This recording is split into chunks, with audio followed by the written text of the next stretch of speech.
Our next adventure in the Retouching series will be to explore the windows of the soul, human eyes. Let's take a look at what lies ahead for you during today's tutorial. And paint white everywhere into the iris, coming all the way to the top. This is why I like to use the existing image's data and information if at all possible, and looking for any spots that we can just call out some of that.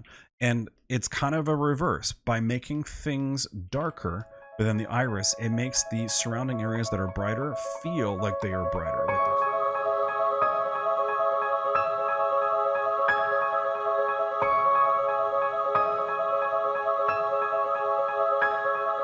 Hey folks, welcome back to the channel. I'm David Bird with Reality Reimagined. I'm an award-winning photographer and Photoshop artist that specializes in fantasy composite art. The retouch of a human eye is a relatively easy process in Adobe Photoshop, and it is often the first source of impact that your imagery can have. The average viewer of an image is going to look for the eyes of the subject before anything else. Because of this fact, this also means that your retouch is going to set the tone of how the audience feels about the rest of the work. A beautiful, subtle retouch to the eyes of your subject invites the audience to drift around the image and take in the beauty of your artistry. However, if the eyes are overly retouched, you can set a tone of negativity, and no matter where they look, they will bounce back to those nuclear, overly retouched eyes. This section of the Retouching series is going to be taught over 2 tutorials. Today, we'll go through the most current method that I use to retouch the eyes, explaining the process and thoughts behind each step. The second video of this series will explore all the various methods, techniques, and tools that I know of that you can use to complete a retouch to the eyes. Before we dive into the Photoshops, I would like to ask for your help in reaching my first goal for this channel, which is to earn 1,000 subscribers. If you like the content you find in the tutorial today, then please give it a like and consider subscribing. New content debuts each week in photography and Photoshop education. And when you subscribe, make sure to click the bell so you'll be notified of that new content when you return to YouTube. I sincerely appreciate your support. And now, let the window to the tutorial be the Photoshops, so as to learn how to retouch the windows of the soul. That was a freaking prophetic of a transition. I mean, that was like Shakespeare level of a transition if he were writing YouTube tutorials. To get started on the journey of retouching the eyes, I want to talk about 2 things very briefly. First and foremost, there are many ways of doing things in Photoshop, which is why we're going to have the second video in the series. What I'm going to show you today is not how I was retouching eyes 12 months ago, and it's certainly not how I was retouching eyes when I picked up Photoshop 4 many years ago. Photoshop is constantly evolving. New tools and techniques come out all the time with Photoshop. It's about the results. I like the results of what I'm about to show you today. I liked the results of what I did a year ago that was completely different. Some things are the same, some things change. I encourage you to not only continue to expand your education in Photoshop, but to keep your eyes and your mind open. When you learn what's possible, you can consider adapting it and adding it to your workflow. It doesn't mean that you just have to always do the next best thing, because the next best thing is not for everybody. But if you don't open your eyes to it, you don't know what's possible. So keep your eyes and your mind open as we explore this today. And again, in the second video, we'll be going over other ways of doing things inside of Photoshop. Number 2, I want to get back to those three fundamentals of Photoshop, these core mechanics of Photoshop that I constantly talk about. I talked about it at the beginning of the Retouching series, and I teach about it all the time. That's color, luminosity, and detail. Those 3 foundational elements of Photoshop are a roadmap to tell you what to do with your image, or to help you take the next steps. And there's no greater example of that than retouching eyes. We need to clean up some of the detail we see in the eyes. We need to enhance some of the detail we see by sharpening it. We need to make the eyes brighter, and we need to make the colors more vibrant. Color, luminosity, and detail. So let's start with details, and I prefer to clean up details in the eyes during the frequency separation part of the retouch. Now, if you're new to the channel or you're new to frequency separation, you don't even know what I'm talking about, that's fine. Look at the videos above that will take you to the frequency separation videos in the Retouching series that will explain how to make the layers for it and an in-depth guide into that. So what I'm going to do is I'm going to use the clone stamp tool, and I'm simply on the detail layer itself, sampling an area using the existing details within the image to clone over capillaries, eyelashes, any random patterns of detail that I just want to remove because they may be a distraction within the image itself. So like I can see whatever that detail is right there that was in her iris. And then let's take one step back out. I come over to the capillaries on this side and just remove them. Again, I'm using the existing information. So if there happens to be any kind of specular color within the details, it's coming from the eyes. So therefore you can use that same information to clone things out. Now, as we look at the specular highlights that we can see into the eyes right now, these white patterns here, it's because the light is bouncing off the liquid of the eyes and making the specular highlight. You can choose to remove that here at this point, or you can leave them. For instance, we can see the circular part of the beauty dish that I was using when I took this image, and it's got all these black lines in it because those are the shadows being cast by her actual eyelashes. The light was above her, coming tilted down, cascading down, creating those shadows. So I can choose to remove that to make a more pure specular highlight. First, I need to get rid of the actual details of it. So I'm just going to use the details from the whites of the eyes. There shouldn't be any real strong specular highlight in there, in the whites of the eyes. So using that as a cloning source should be fine. And then we'll just make sure all of these are gone, and we can come back and visit this step of removing the details here in just a moment if needs be. Then I'm going to go to the blank layer itself, hit B for brush. I'm going to change the flow of my brush to like 30%, and then use Alter Option, sample the existing color of the specular highlight, and just start painting it in. And I want to feather it off because as we start to get to the top of the eye, there is a natural shadow across the entire edge of it, and this is an indication of the eyelid. So ultimately the eyelid's casting a little bit of a shadow here, and as we talk about in dodging and burning, highlights and shadows help our eyes, our mind to understand 3D. So I don't necessarily want to get a bright white color all the way to the top. I just want to feather it out just a little bit as we go. So I'm going to change the flow of my brush to like 2% by hitting Shift 0 and 2. Make the brush just a little bit bigger and just give it just a little bit of a touch right up through there. And just feather it out just a tad more. If you go too far, you can erase it. You can paint in different colors. If there's still little specks of detail, you can remove it, as I can see a couple here, but it's not really that important. And you can take care of it. If we zoom back out, we have a pure specular highlight from the light modifier in her eye now, as compared to her, the eye on the left side of the screen, her right eye. We can still see the shadows that are being cast into her eyelashes here, and that's gone. But that's a 33-inch beauty dish. It's making a pretty significant specular highlight into her eye. That could potentially pull focus. People could look at that and go, oh, did he paint that in? Like, is that not good? That what? And then they're caught up on that, and they lose the journey. So as I said, you have to work subtly as you're retouching eyes. You have to work subtly in anything you do in Photoshop. That's the greatest advice I can ever give anybody, is to, one, practice, and two, be subtle with your work. But ultimately, is that too much? It's up to you to decide. So, and you can let me know in the comments if you want to. I promise I'll read it. So the last thing I want to do before I move on is I'm looking at the whites of the eyes while we're on frequency separation, and I do want to paint out some of the color disparities that we see because of the capillaries. So since we're on the blank layer, I'm going to hit B for brush, sample some of the white that's in the whites of the eyes. We're on a flow of 2% with the brush, and just gently start painting white over it. I could also use the mixer brush on this layer and start mixing the existing colors together. But this is also a step that you have to be careful about, because you are technically whitening the whites of the eyes, or making them brighter. So just because you can doesn't mean you should. Thank you, Ian Malcolm from Jurassic Park. But if I keep painting white, I could potentially make the eye look fake. I don't want to do that. So I'm going to come to the color layer, hit go to my mixer brush, and just blend some of these colors, existing colors, together, just to get rid of any of those disparagements, pull some of the shadows down, and just make sure everything blends smoothly. Now, again, there's other ways of doing this in Photoshop, and we'll explore some of that in the next video. This is the way that I like to do it. So once that's been done, I'm going to hit Control or Command and the minus key to zoom out a couple of different steps. I like the overall look. I think everything looks fine. So at this point, I'm done with frequency separation. I'm going to go ahead and flatten all these layers, which means I'm working destructively. So once that's done, we're going to move on. So the first thing I want to do is to whiten the whites of the eyes just a little bit more.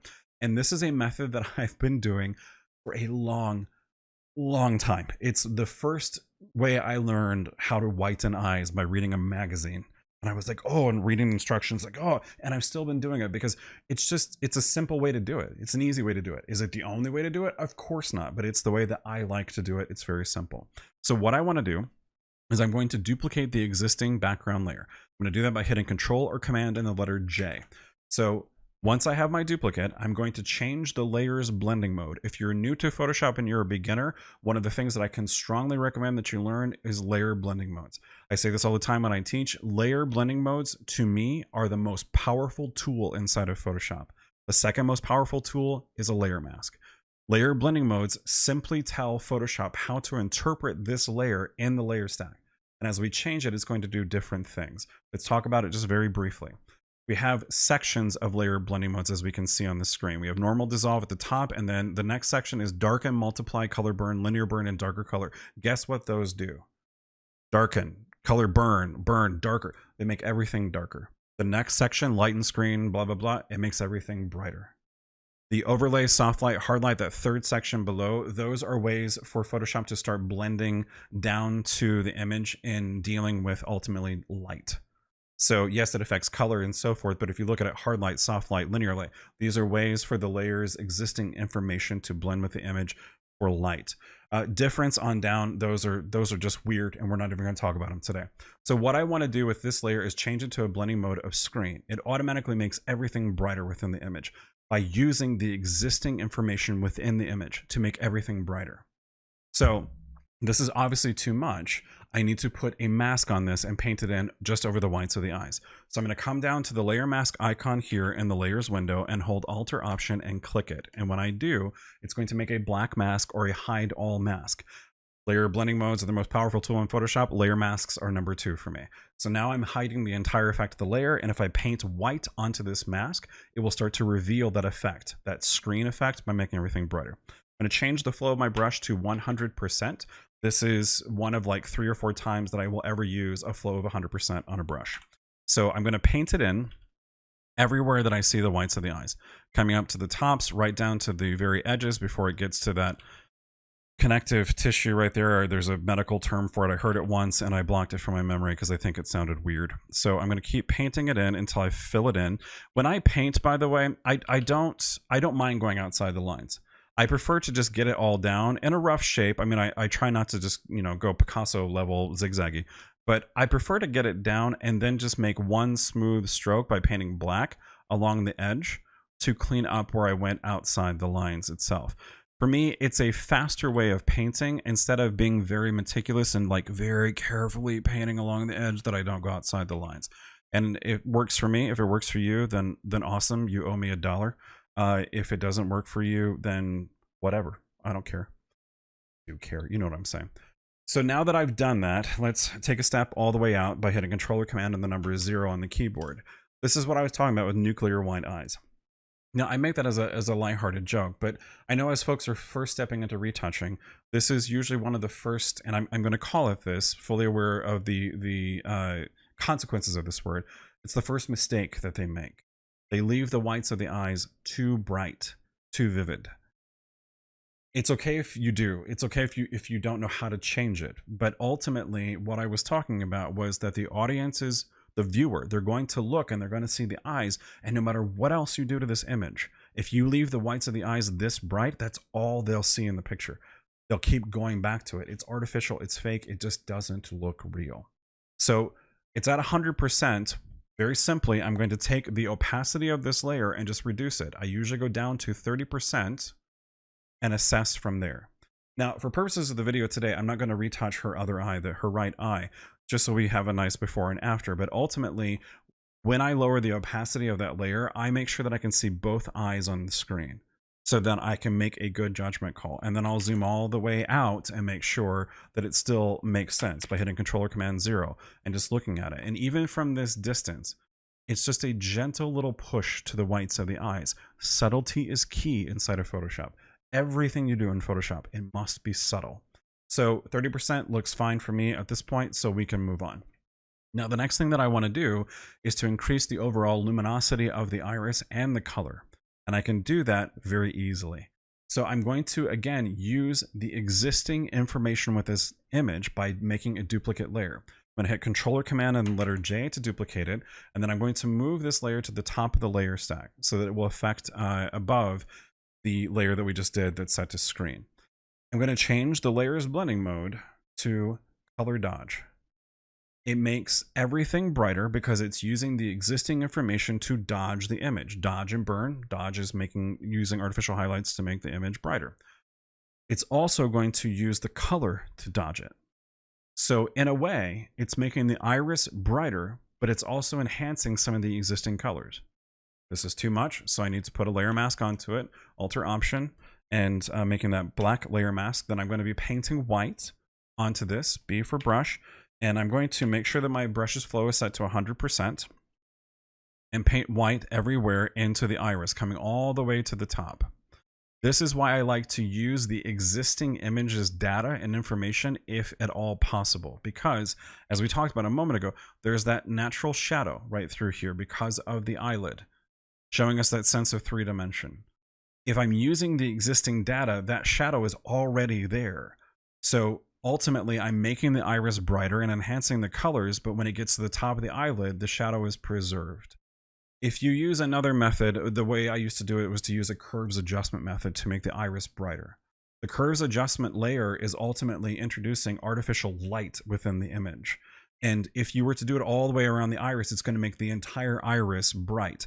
Now you can just slowly feather out your brush as you start to get to the top of it. You can feather it down. You can lower the point on the curve. You can change the opacity of the curves adjustment layer, all these different things. And that's totally fine. And I will sometimes do that depending upon the image. But if I can use the existing data within the image to make these changes, it's a more preserved, natural, some other good adjective to describe this way of doing things. Now, let's take a step back and just talk very briefly here.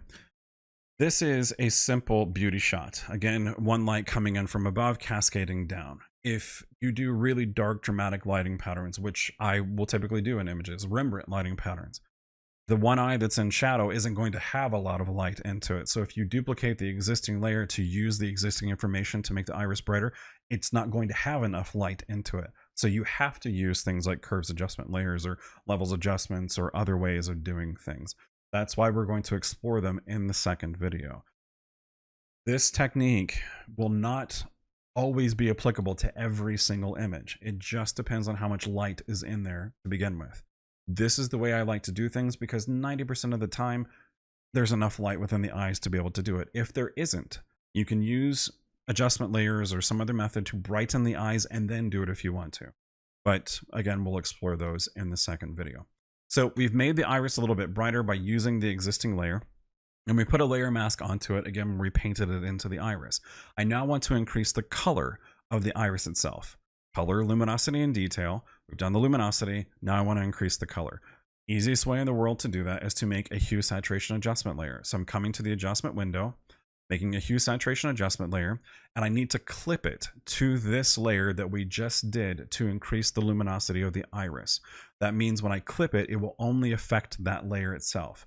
There's a few different ways of doing it. The easiest ones are two. You can either put your mouse right between the two layers itself and hold Alter Option, and it's going to change the icon from a hand to a square with the arrow pointing down, meaning the hue saturation adjustment layer will become clipped to the layer below. Or in the properties window here of the hue saturation adjustment layer, there's the same icon. You click it. Now the layer is clipped to it. It has this little arrow here that designates whatever you do to this hue saturation adjustment layer, it will only affect this layer and nothing else in the layer stack. So now with that in mind, I'm just going to simply start pushing up the saturation. Again, it's a subtle way of doing it. Let's go back just so you can see. Here's where it was. And as we slowly start taking it up, we get all those colors and we can push it right to all it's worth. As you can see, in a generic way, her eyes are blue, but there are so many other colors in her eyes. There's oranges and yellows and turquoise and teal, purples. It's beautiful. So ultimately, if Veronica ever watches this, your eyes are beautiful. So I can increase the saturation, and that's why I'm pushing it until those little specular bits of color get too pronounced. Because again, subtlety is key. I don't want people to look at this and go, wow, her eyes are blue, but there's 17 other colors of the spectrum and they're what? Right? So you don't want to push the saturation too much. It's plus 75, looks pretty good there. So I'm going to hit Controller Command and the number 0 to zoom all the way back out. If I turn that off from this distance, it's very subtle. We barely even see it. But as we start to zoom in, we can definitely see there's a little pop of color that's taking place. That's why I like to do it this way. Is it the only way of doing things? Nope, we'll explore that in the next video. So now we've increased the luminosity of the iris, we've increased the color of the iris. The next thing that I want to do is to darken the iris ring. I think it's called the limb ball ring, or the iris ring, the black outer circle. Some people have it and it's very pronounced, some people don't. I like to paint it in because ultimately it's a way to use design to kind of focus the whole eye so that people are seeing all that beautiful color because it's in a container of that black circle. Many different ways of doing it. This is what I like to do. So I'm coming to the background layer itself and hitting Controller Command and the letter J, bringing it to the top of the layer stack. I'm going to switch the layers blending mode to color burn. Color dodge, made everything brighter with color. We're burning everything, making everything darker with color. I'm going to put a black mask onto it, zoom in. Now, I'm going to change the flow of my brush when I paint this time to 10%, not 100%, because this can go very far, very quickly. So I'm going to just start painting white onto this layer mask very gently. I'm using a Wacom Intuos Pro tablet. It has pressure sensitivity. The lighter I touch the pen to the tablet, the lighter the tool interacts with Photoshop. So even though I'm painting at a flow of 10%, it's really painting at a flow of like anywhere from 5 to 8%. And that simple little push, that's enough. It's good right there. We've augmented her existing iris ring. Some people have an even stronger one. Some people don't have one at all. So you just have to push it a little bit further depending upon the needs. But while we're on this, what I also like to do is to bring out some of those inner color details. I used to put in fake highlights, fake color highlights within the image. So if they're blue, I would start adding fake little stripes of teal and turquoise and make it all look pretty. Those highlights can become really strong. What I started doing was the opposite. I start looking at all the rich color detail and I start painting in the areas of the predominant color of her eye, which is blue. So I'm going to start painting in the purples and so forth and just start augmenting very gently the existing areas within the colors that are darker, just everywhere. And again, very gentle. If it's too much, change the flow of your brush to like 4%. And just gently start tapping around, increasing all of this detail, this darker detail coming right to the edge of her pupil and darkening it up just a little bit and looking for any spots that we can just call out some of that.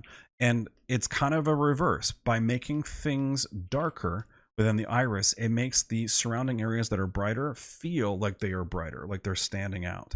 So if we zoom out just a little bit, let's turn this on and off. Those little pushes give us a hint of some of the existing detail within the eye and within the iris itself. So let's go a couple steps back. Let's close the properties window so we can see the eye on window left, on video tutorial left. Her right eye has not been retouched. The one on the right has. And it's a minimal retouch. We're definitely calling into the specular highlights of the iris, the light, the color. If any of it is too much, and again, I keep stressing this, subtlety has to be key.